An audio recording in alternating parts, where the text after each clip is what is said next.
Good morning. I'm the Reverend Dr. Nancy Hitt. I'm the consultant minister for this congregation. And Laurel, I forgot to ask you in advance, but would you like this candle as I explain it? Looking for it. It's okay. Thank you. We want to begin today by acknowledging that the land on which we gather is the territory of indigenous tribes. We thank them for their strength and resilience in protecting this land and aspire to uphold our responsibilities according to their example.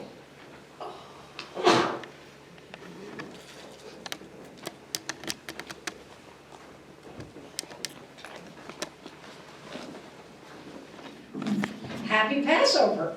Thank you. I'm Laurel Anderson, Service Associate for today. Our program is titled, Let My People Go. It is based on Source 4, Jewish and Christian teachings, which call us to respond to God's love by loving our neighbors as ourselves. Passover, a deeply meaningful holiday for Jews, begins at sunset this coming Friday, April 15th. Today we will be exploring some of the symbols and traditions of this event and applying ancient insights to our own lives. In keeping with the Jewish roots of this occasion, our language will be more godly than it usually is.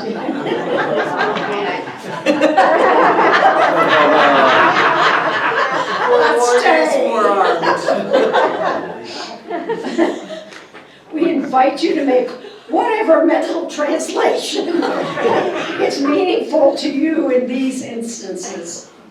Please be aware that this is not an official Jewish Seder. This is a Unitarian Universalist service celebrating the meaning of Passover for us as UUs. We hope our shared experiences here today enrich you and equip you to live your life in its fullest. We are grateful to our service team today for helping put this experience together for us. Roxy and Bramcast Hecht greeted you at the door and handed you a program. Dana Sanford is monitoring our sound system, and Steve Poyani is videotaping the service. Our thanks to them all.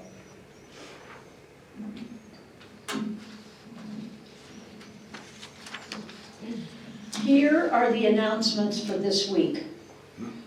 Your used newspapers may be left in the bin under the pergola outside the social hall for Rio the dog. Non-perishable foods may be left for Storehouse West in the social hall in the basket against the courtyard wall. Food for the Rio Rancho Feed the Kids may be left in the conference room. They are in need of canned ravioli, tuna salad, trail mix, small snack bags, tuna salad kits, or ramen noodles. If you would like to help make up the backpacks, please show up this coming Tuesday, April 12th at 9 a.m. at the social hall door. Thank you. Next week is our monthly town hall meeting and potluck lunch following our service. Please bring a potluck dish of your choice. It's helpful if you list the ingredients for those with dietary needs. Dishes may be left in the social hall or the kitchen fridge or oven prior to service. Please make sure to take your dishes and pots home with you. If you have a topic you would like to see on our town hall meeting agenda, please text or email it to J. Kane prior to the meeting. Are there any other announcements? At the top of the page. Oh, yes, there is. On Friday, April 15th, this Friday, there will be a drum circle at 6:30 in the social hall. Bring your drum or any percussion instrument and join in. Any other announcements? Okay. Thank you. Please stand as you are able and join in the lighting of our chalice.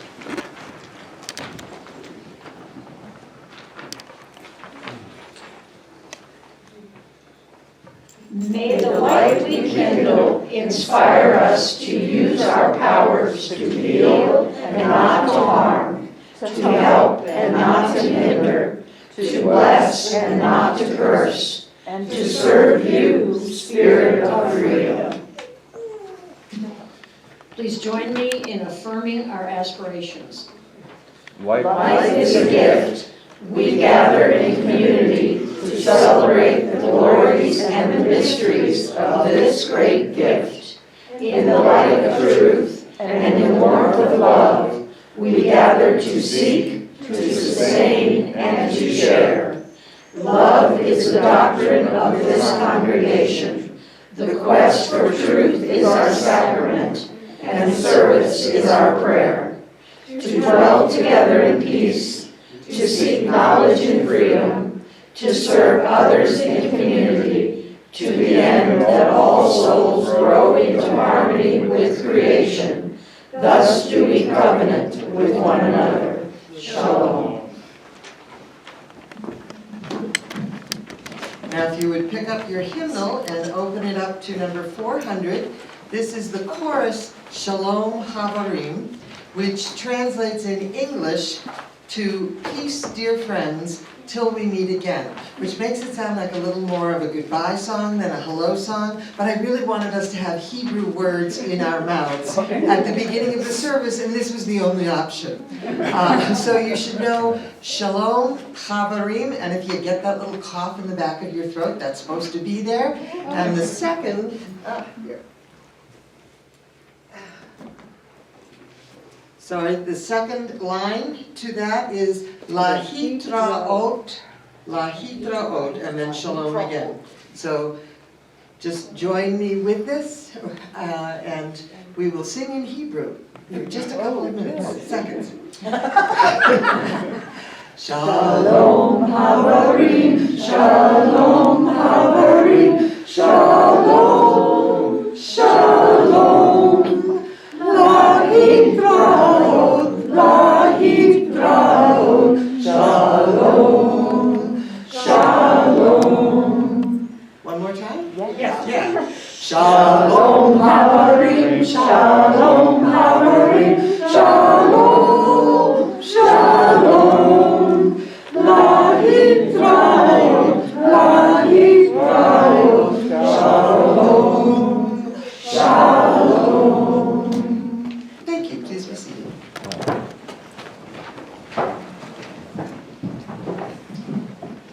I invite you now to join me in a moment for centering. So sit back in your pew, your chair if you're at home and viewing this online, wherever you may be. Be relaxed, yet supported. Uncross your ankles, your wrists, your knees. Let the energy flow through your body freely. Close your eyes if you are comfortable doing so, or choose a focal point and let your gaze go soft.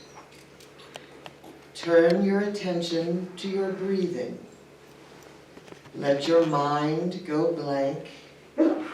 Hear the sound of your breath rushing in. Feel it fill your body with life-giving air. Relax into the release of exhaled air, letting your body enjoy the increasing space within.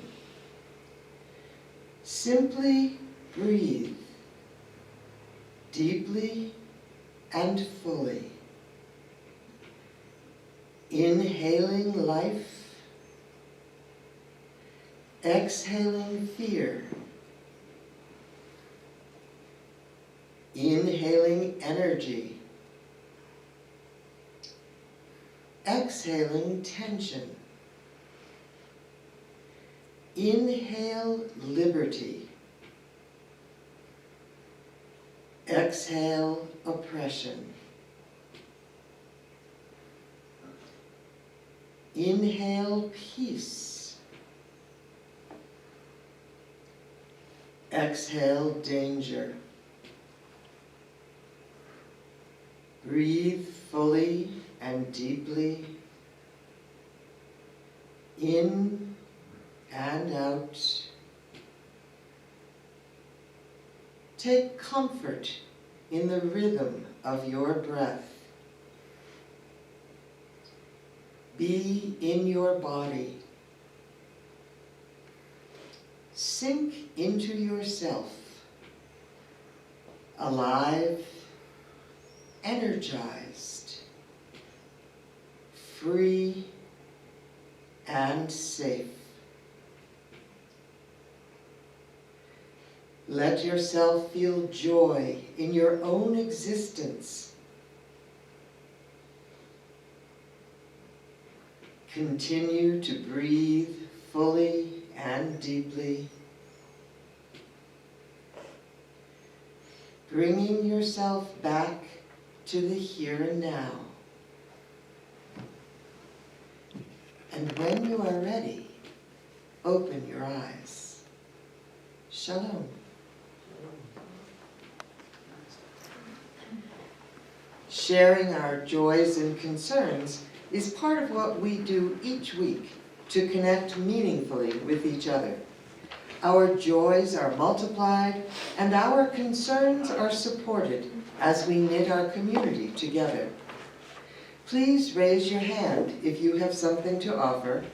We will bring you the mic and light a candle for each one.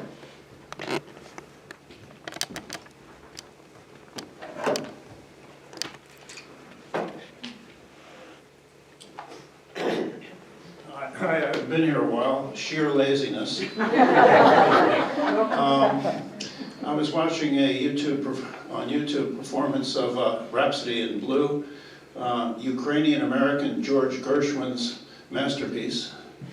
It was conducted, French orchestra was conducted by Leonard Slatkin, a Ukrainian-American, and the soloist was a woman born in Georgia, which was then part of the Soviet Union. And Georgia was the country that Russia previously invaded. That got me to Googling Ukrainian Americans. I urge you to do it. A credible, wonderful group of people, mostly who had Jewish grandparents, Ukrainian Jewish grandparents who came to this country and have made a considerable contribution to us in all fields in the world. I think you may be saying this, but I want to be more direct. For the Ukrainian people, especially warriors, and if I have to do this for the next several years, who knows how long this, I will do it. For those of you who are still concerned, as I think all of us are, about the refugees at the border in Mexico, they are expecting another huge influx, and they have a list of needs which I can supply you, or you can give money and I can tell you where to send it. But it is critical, and there is great, great need for clothing and baby clothing and supplies. Is that something you folks would like to have access to through the weekly newsletter? Yes. Oh, Yes. yeah. Send it to me and I'll send it to everyone. And I would love Karen to make sure she gets a good list for me. Say Because what? I believe in you, Karen. You get me a good list. I have back at you. Getting out of hand here. I have a joy for our governor, Michelle Lujan Grisham, and our state house and representatives and senators who have passed a bill to put money on all the taxpayers' accounts to help with the rising prices and all of that. And I just wanted to give her a shout out. It makes me happy. Money. I have one sad, and personally sad, one happy. My sister, Pam, died 7 years ago tomorrow. And I miss her more today than I did that. So I wanted to do that first because now I'm going to do the happy. I got to go to Jersey Boys yesterday. Oh, God, it was amazing. Absolutely amazing. You couldn't help but be floating when you left.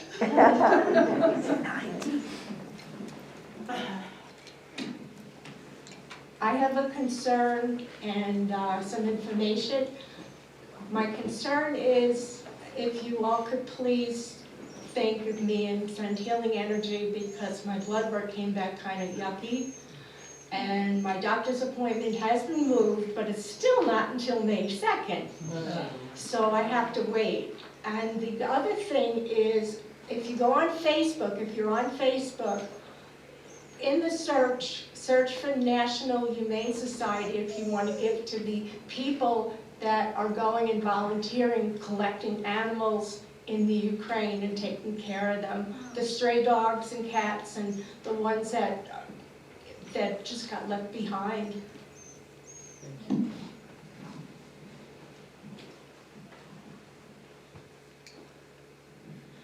So I recently read a post by Carol Eaglehart that a dear friend of hers passed away, I guess within the last week. I think her name was Rainbow, and I don't have any further information, but I promised her I'd make sure a candle was lit. Thank you.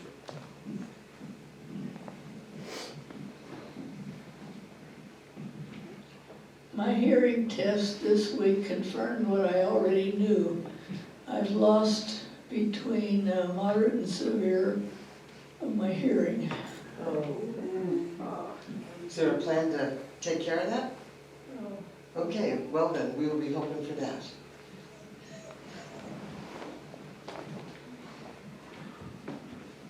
Hi, I'm Michelle. I'm a librarian teacher. My poetry unit is going fantastic.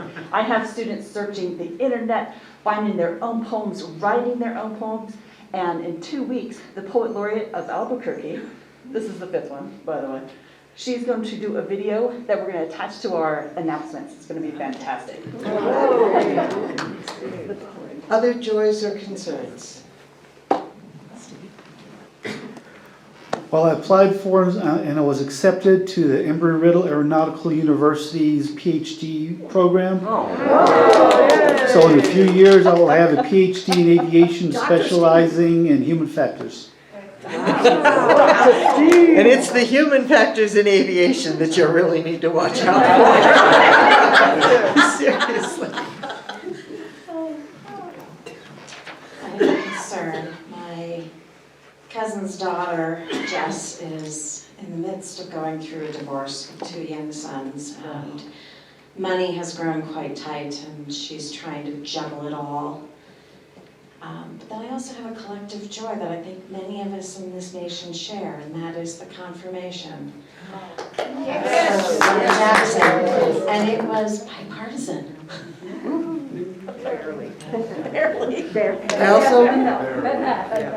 I also want to update you and share a joy. Last week I mentioned that Ann Harrison had fallen and was in rehab, and that she turned 90 last Wednesday. Wow. So I saw her on Thursday, and I can tell you that she is chipper and happy, and we had a lovely visit, and I told her we would light another candle this morning to continue the healing process for her. She probably will be there for another week or 2, and we'll continue to be in touch. So Ann is doing well.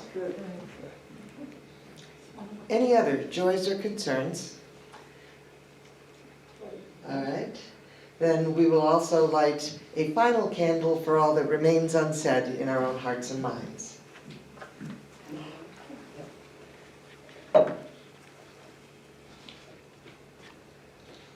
Our red candle is lit in solidarity with the victims of racial violence.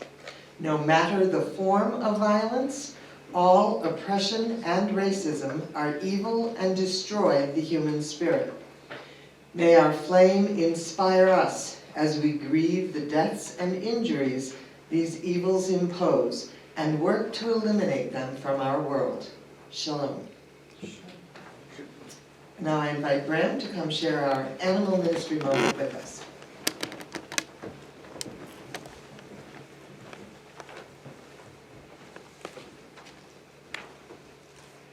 Good morning. Good morning. I have a magazine here that's really great, and Tater's on the cover.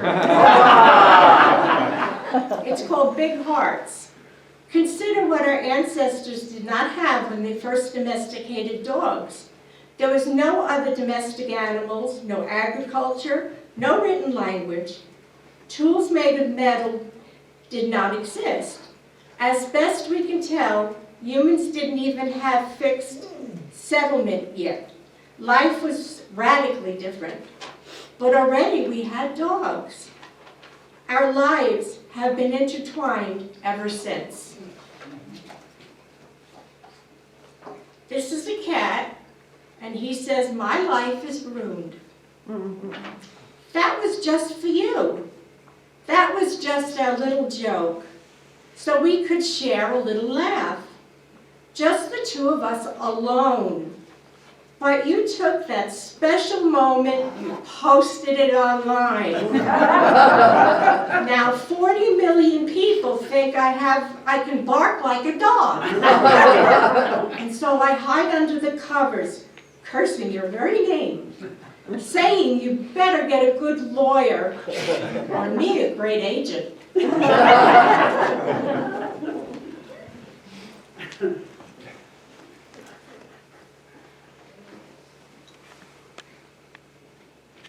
So we are going to begin our moment for all ages by lighting the candles at our Seder table.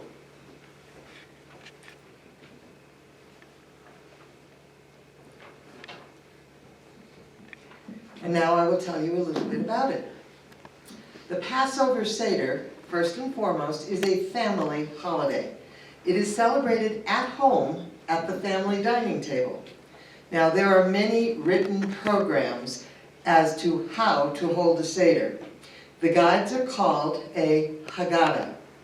There's one right here, this book on our table that you might want to look at later. It has both Hebrew and the English translation for that particular program in it.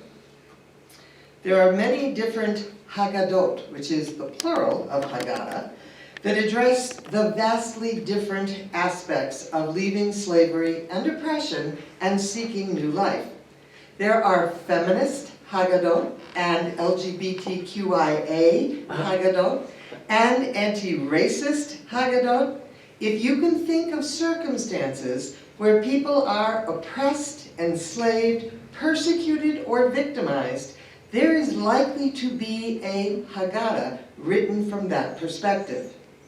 What is unique to the Passover Seder is that it is a celebration of joy, not of mourning and not of vengeance. The meal includes many symbolic ritual elements, things that are said, things that are done, and things that are eaten.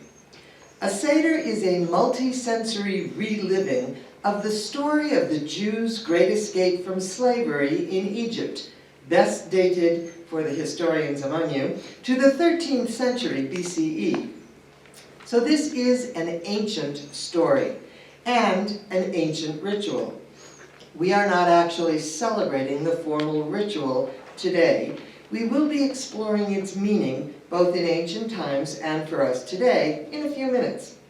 But in order to have a better sense of how this unfolds and the meaning is encountered, let me show you what's on our table here. You see, Passover begins with a massive house cleaning that puts our common custom of spring cleaning to shame. Because the goal is to get every spore, every particle of yeast out of the house. So if you've ever tried to make sure that every particle of an airborne substance is out of your house, that gives you an idea of how industrious you need to be about cleaning that. So first comes the cleaning of the house, the removal of the yeast. And then observing the week-long Passover event begins at sundown. And the Seder meal is a primary attraction. The meal is a full-course dinner. Now you begin to understand why we are not doing that just in the hour that we have here this morning. The menu varies depending on what part of the world the meal is happening in. But there are several ritual elements that are very similar the whole world over. I want to be clear that they are not always the same because the Jews have learned to adapt to the varied places in which they live, and they simply make use of what is available. So here's what's on our table. First, what I'm going to be so bold as to call good linen to dress the table. Humor me on that count. But it's clean and I ironed it, so good linen on this table. The best china, the best silver, the best glassware is used to set the table. Flowers, symbolic of spring and new life, are often on the table, along with the family heirloom candlesticks and silver. The goal is to set a beautiful table that makes everyone feel welcome. This is a family meal that includes everyone in the family, from newborn babies to great-great-grandparents and everyone in between. So as you might guess, it is often a lively and somewhat chaotic event. Now, while our place settings probably look very familiar, can I ask you to go play Vanna White and point to things? I'm so sorry I forgot to ask you ahead. If you could just lift the Seder plate. I'm going to assume that our place settings look familiar, but on the Seder plate that Laurel is holding, there are several symbolic foods. The first is maror, which we know as horseradish, a bitter herb that is used to experience and symbolize the bitterness of slavery.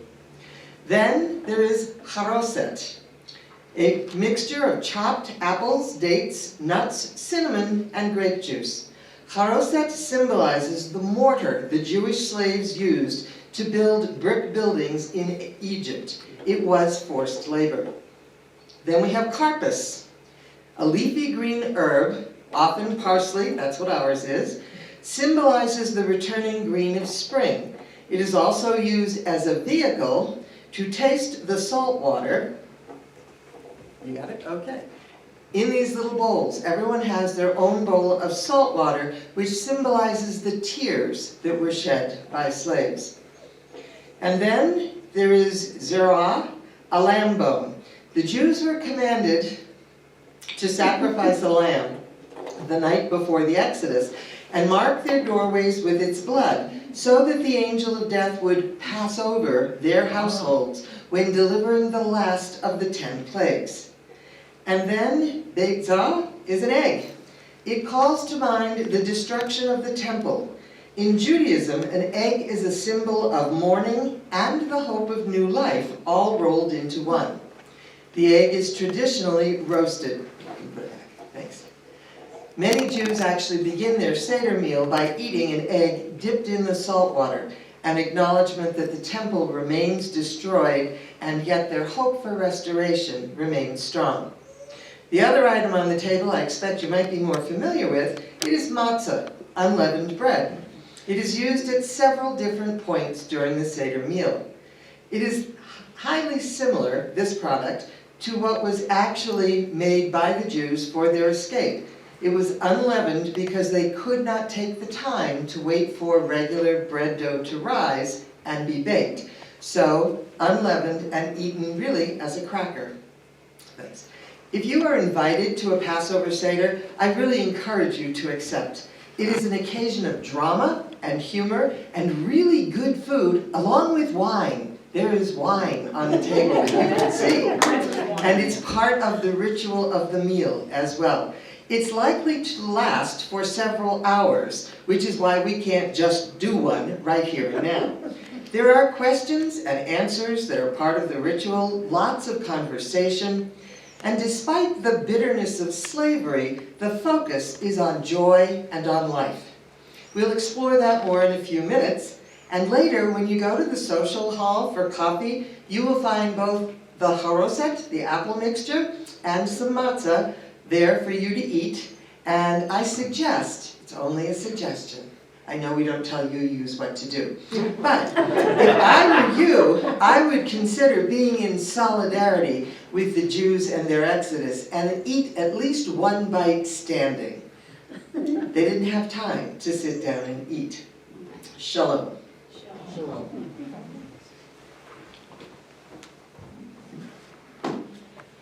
Our life together is sustained by the continued gifts of love and commitment that we receive from each other every week. We thank you for your contribution. It is what enables us to survive as a congregation. Today we are passing the basket around as we have done in the past.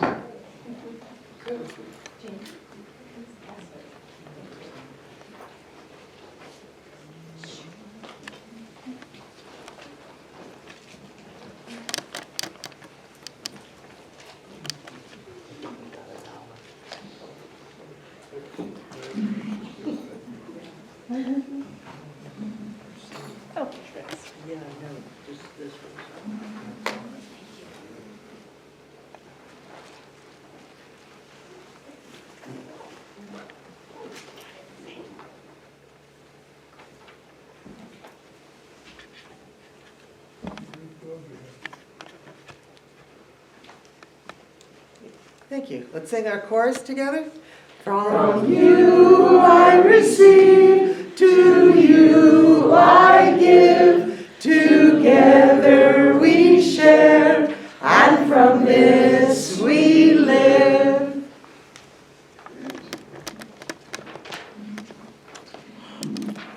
Now comes an adventure. Please pick up your bulletin and turn to the back cover. Our responsive reading is there. I'm going to ask you to stand as you are able. And this is how this will work. You're gonna love it.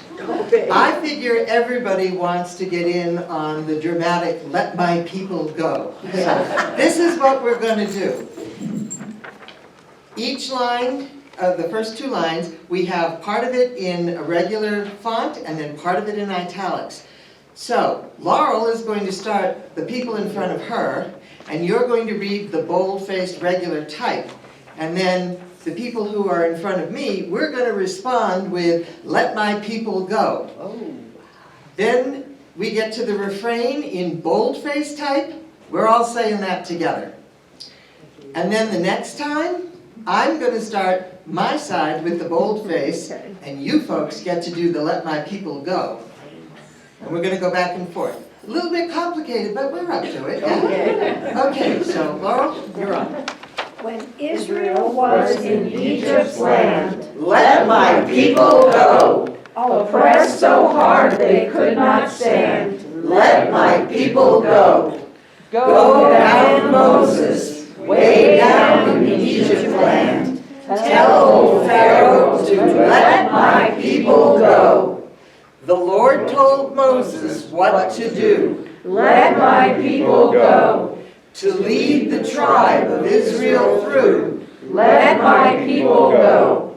Go down, Moses, way down in Egypt land. Tell old Pharaoh to let my people go. For you the cloud shall clear the way, Let my people go. a fire by night, a shade by day. Let my people go.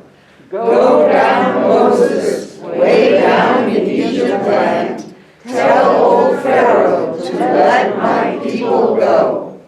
We need not always weep and mourn. Let my people go, And wear these slavery chains forlorn. let my people go.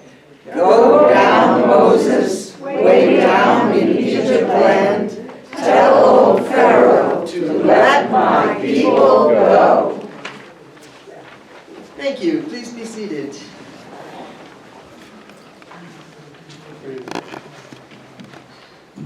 The observance of Passover is a complex and rich tradition. My apologies to all of you who really love history and would like to know the particulars of the story in more detail. We just don't have the time. If you really want to know about it, go online and read the book of Exodus from the Hebrew Bible. But here are the basics. And if you haven't been exposed to my synopsis of history style before, trust me, it's an adventure. The Jews had been a nomadic people, a small tribal nation with a lot of emphasis on sheep and the skills needed to keep the 12 tribes together and healthy. A famine occurred and they migrated down to Egypt where there was food to be had and work to be done. Initially, Pharaoh welcomed them. They settled in. They did really well and their numbers grew. That Pharaoh died, and the new administration took no responsibility for keeping to the decisions of the former.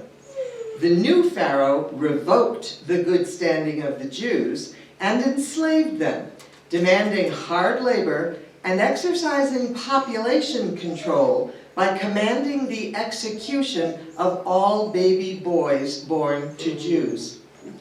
Times got tough. Then they got tougher, and then completely unbearable. Moses was appointed by God as leader of the Jews. 10 times Moses and his brother Aaron went to Pharaoh and demanded that the Jews be allowed to leave Egypt. 10 times Pharaoh said no. Each time Pharaoh denied the Jews relief from slavery, God caused a plague to happen. Now here's a list of the plagues. First, water was turned into blood in all the rivers and sources of fresh water. Fish and animals died. People got real thirsty. They were without fresh water for 7 days. Second, frogs. Everywhere, in everything. Just picture it, seriously. You couldn't walk without squishing one, and people in those days didn't have shoes. Third, lice. The dust of the land turned into lice. Think about how much dust we have blowing in the wind out here, and if that was all lice. Flies are number 4. Swarms and swarms of flies. This almost made Pharaoh let them go, but no. Fifth, dead livestock. Cattle, camel, sheep, and horses. But all of this was only for the Egyptians. All of the plagues were only for the Egyptians. This ticked Pharaoh off, and he hardened his heart even more.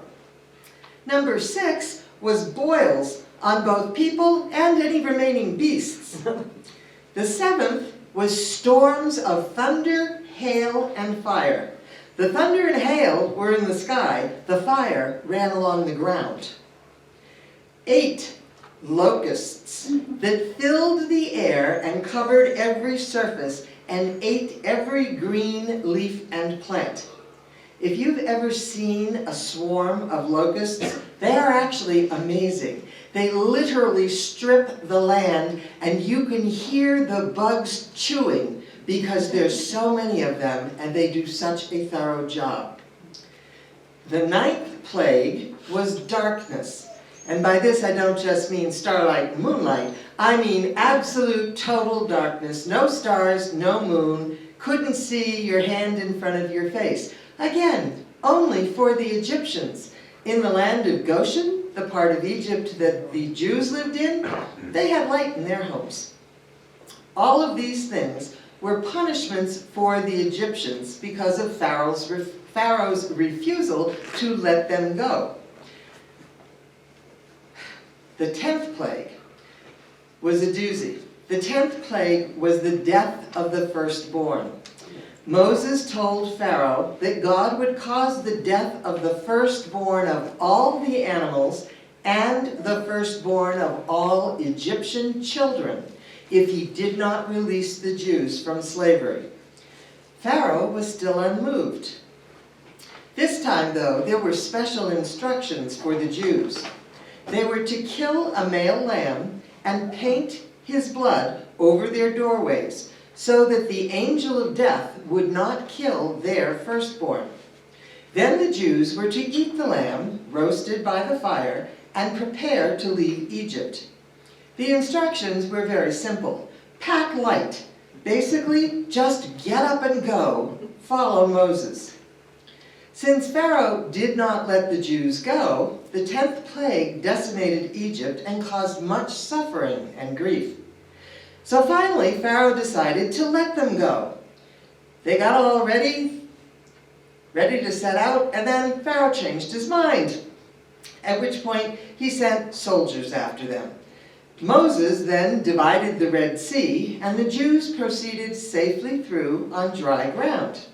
When the Egyptian soldiers, with their horses and chariots, pursued them, The walls of water came crashing back down, and they drowned.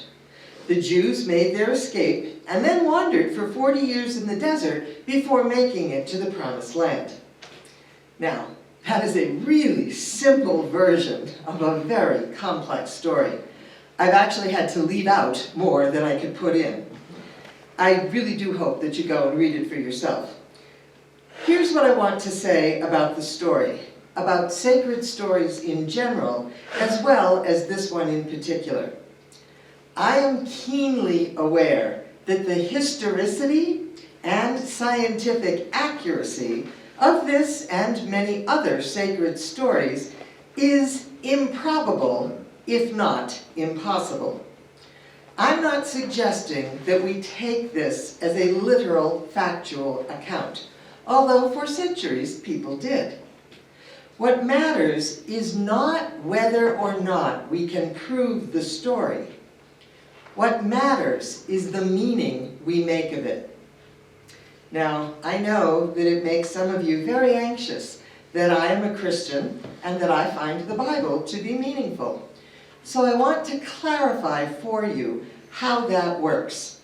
I'm only speaking for myself at this point, but since I am sharing a biblical story with you, I think you need to know what my purpose is in doing so. I read the Bible. I read it as literature. I read it as anthropology and as sociology. Sometimes I read it as psychology. I definitely read it as a political document. The most important thing that I read the Bible for is this. The Bible is a record of the relationship between a specific group of human beings and their image of the divine power in their lives. It's in a category of similar books, like the Quran and the Book of Mormon, for example. I am not taking it literally, nor am I asking you to. In fact, I advocate for humor and a highly contextualized reading of it. And it is in that light that we pursue this particular story today. I've only been able to give you the high points. There is so much more going on in the book of Exodus that is fascinating as to how the Jews became their own people and built a complex identity for themselves. And this little story is just one piece of that larger story about building identity. But here's the point for today. We being us here in this room, UUs, we need these stories. Last week I spoke about the need to see ourselves, our congregation, Westside, as a team that used our 7 UU principles as the rules of engagement for our lives, individually and as a congregation. I meant every word I said, and I stand by those principles as our default structure. If you're a UU, these are the rules for living, even if you argue with them or disagree with them. Their existence still shapes that dialogue in your life. But principles are dry. They're abstract, and human beings are neither. We are able to make good use of that which is dry and abstract, but we resonate far more deeply with stories. We tell stories all the time. We tune into the news to get the stories of the day. We catch each other up on our personal stories all the time. We read stories, we write stories, we live our lives as stories. The sacred stories of the world's religious traditions are powerful stories. They illustrate how to live, or often how not to live, in ways that the principles can explain, but not illustrate. Our primary language is story, and sacred stories are discarded at our peril. We need to learn what questions should we be asking of them. And those questions are not these. We should not be asking, did this really happen? Is this historically accurate? Is this scientifically possible? The questions we need to ask start with, what's going on here? What is the human reality that people are trying to make sense of in this story? That's how we begin to use sacred stories for the greater good of humankind. So to do that with the story of Exodus, here's the nuts and bolts version. The Jews were seriously oppressed and exploited. They were enslaved. Polite and politically proper requests that were supposed to work within the existing system were not effective at releasing them from slavery. Even though slavery was an accepted and common institution in biblical times, the character of God in the story is not in favor of it. God acts to deliver the Jews from Egypt in a very dramatic fashion. Bottom line, slavery is wrong. We might think, given the severity of their enslavement and the high drama of their rescue, that the Jews would spend a lot of time in the stories that follow bad-mouthing the Egyptians and plotting revenge. You might expect stories about secret missions to assassinate Pharaoh, for example, but you won't find them, not a one. The Exodus, the escape from slavery in Egypt, is mentioned many times throughout the Bible. It's commanded that it be remembered and taught to subsequent generations through the Passover Seder. That's what this whole celebration is all about. It's about remembering the experience of slavery and how they were freed from that. The story is told and retold in people's homes. It's personal. It's woven into the fabric of their lives. God continues to be an active character in the stories of ancient Israel, and God reminds them of their experience as slaves over and over again. The exact language frequently throughout the rest of the Bible from God to the Jews is, remember you were slaves in Egypt. They are to remember this historical event and their release. Why? To teach them how to use that experience for good. Not because the experience was good. It was not.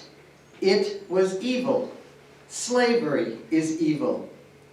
They are commanded to remember in order to know who they are, a people who were delivered from slavery. They are to remember so that they never do that to anyone else. They hated what was done to them. Do not do it to others. Essentially, the meaning they are to make of their own story is that they are called to be a compassionate people. They know what it's like to be the victim. They are to use that knowledge to prevent themselves from doing it to others. They could be a model. They are to be the model, according to the stories, for all the people of earth. This is why Passover is a joy. It's a celebration of joy that the highest power in the universe, however you envision that, abhors slavery. It is an affirmation of life, which is one reason why this remembering takes place in the context of a meal. It's all about life.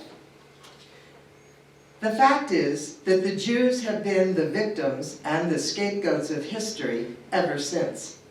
Their history continues to be entwined with this story. Because we, humanity, all of us, not just the Jews, have failed to learn what the story teaches us. We still struggle with oppression and exploitation and slavery and every form of abuse and torture associated with slavery. And while Principle 1, affirming the inherent worth and dignity of every person, and Principle 2, justice, equity, and compassion in human relations, leave no place for slavery or any of the behaviors associated with it, the Exodus story gives us a whole new take on that. The story makes it personal. The Jews are one of the primary characters in this story, but it is a human story. It's about all of us and the choices we make and the evils we tolerate.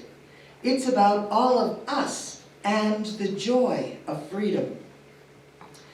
Did you know that during the time of slavery here in our country, slave owners cut the book of Exodus out of the Bible before they handed their Bibles to their slaves? They felt a moral responsibility for the eternal soul of their slaves, but they didn't want them getting the idea that God actually approved of the Great Escape and thought that slavery was wrong. So you just cut out the inspiring pages and let them have the rest of it. We are living in a world in which exploitation and oppression are everywhere. We rightly advocate for laws to prevent hate crimes and protect the rights of oppressed groups of people. We don't see much actual slavery here in Rio Rancho, but we know that it exists as human trafficking in this country. It also exists as excruciating and impossible circumstances that prevent people from being their best selves. Poverty enslaves people. Inadequate mental health care enslaves people. Our 7 principles are not just good ideas. It's not enough to just agree with them.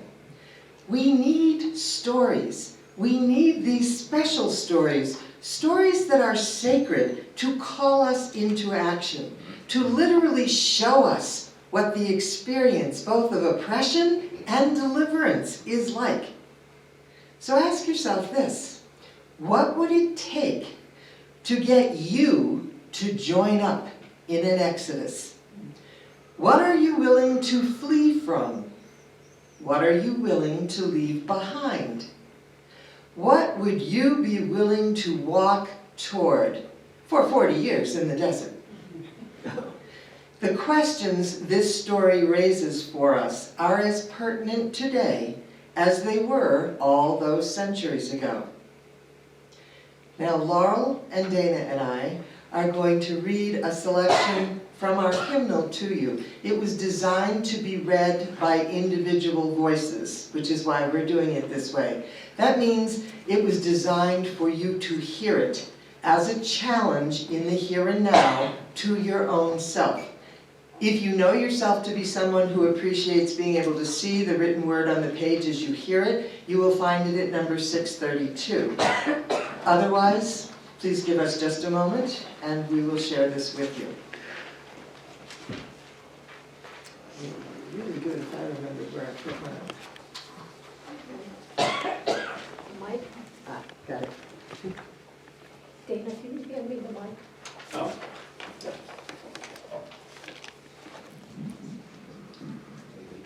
I'll take that one out of the thing. Yeah. Is it on? It is, yep.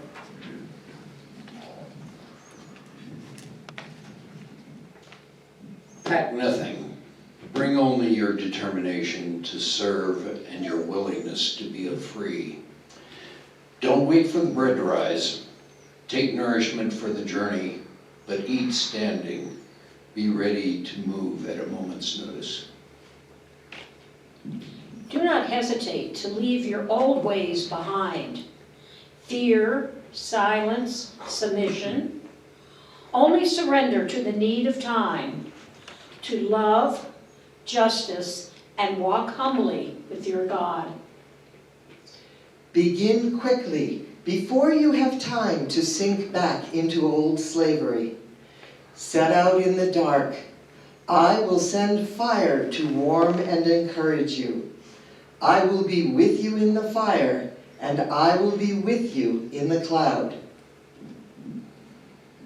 I will give you dreams in the desert to guide you safely home to that place you have not yet seen. I am sending you into the wilderness to make a way, a new way, and to learn my ways more deeply. Some of you will be so changed by weathers and wanderings that even your closest friends will have to learn your features as though for the first time. Some of you will not change at all. Some will be abandoned by your dearest loves and misunderstood by those who have known you since birth and feel abandoned by you. Some will find new friendship in unlikely faces, and old friends as faithful and true as the pillar of God's flame. Sing songs as you go and hold close together. You may at times grow confused and lose your way. Touch each other and keep telling the stories. Make maps as you go. Remember the way back from before you were born. So you will be only the first of many waves of deliverance on these desert seas. It is the first of many beginnings, your Paschal tide. Remain true to this mystery. Pass on the whole story. Do not go back. I am with you now, and I am waiting for you. Shalom.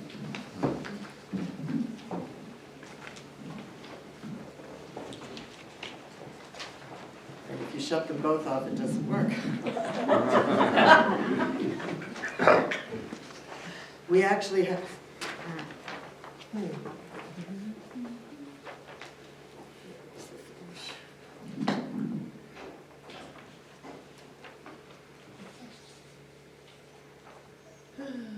There we go.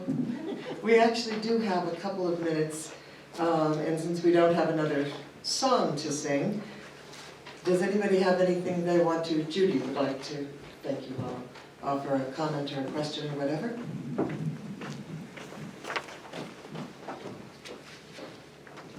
As a Jew, an ethnic Jew, I can't ever understand how the Jews in Israel treat the Palestinians the way they do. And there are Jewish groups in this country that support Palestinians. And it's not enough, just like our helping the Ukrainians, it's not enough. But how the Jews who came to Israel, fleeing the Nazis, could do what they do to the Palestinians is beyond my belief. I know it's real, but I can't understand how. Human beings are a formidable, complex, and not always good creature. I don't need this. Actually, it helps people with Okay, hearing I will, disabilities and the video. Right. As you were speaking about the 10 plagues and the obstinance of that Pharaoh, I thought, sounds like Putin to me. If you know how to release frogs, go for it.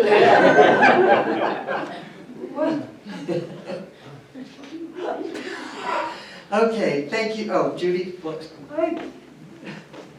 To add some levity. Yes, levity is good, I believe in you. A friend of ours, about 70 years ago, more than that actually, and he's dead now, came back with us from a camping trip, and unbeknownst to us, had brought a lot of frogs and put them in our apartment. So actually, you know firsthand what it's like to have a plague of frogs loose in your world. Thank you all for listening and responding. I hope you continue to mull that over. At this point, I ask you to pick up your bulletin, to stand as you are able, and join me in the words for our chalice extinguishing.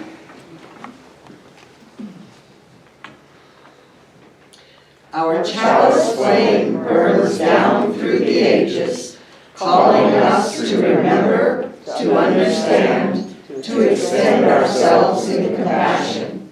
May we always feel its fire in our hearts, even when extinguished from our sight. May our lives testify to its presence in all we contribute to our world. Slava. In the spirit of the ancient Jews, may we hear and respond to the call to move into the unknown, to use our personal experiences for insight and the foundation of compassion. May our shared journey be marked by courage, honor, and peace. Shalom. Shalom. And now if we face each other across the aisle and sing Go Now in Peace, and then you can go get goodies in the social hall. Okay. Go now in peace, go now in peace. May the spirit of love surround you everywhere, everywhere you may go. Shalom.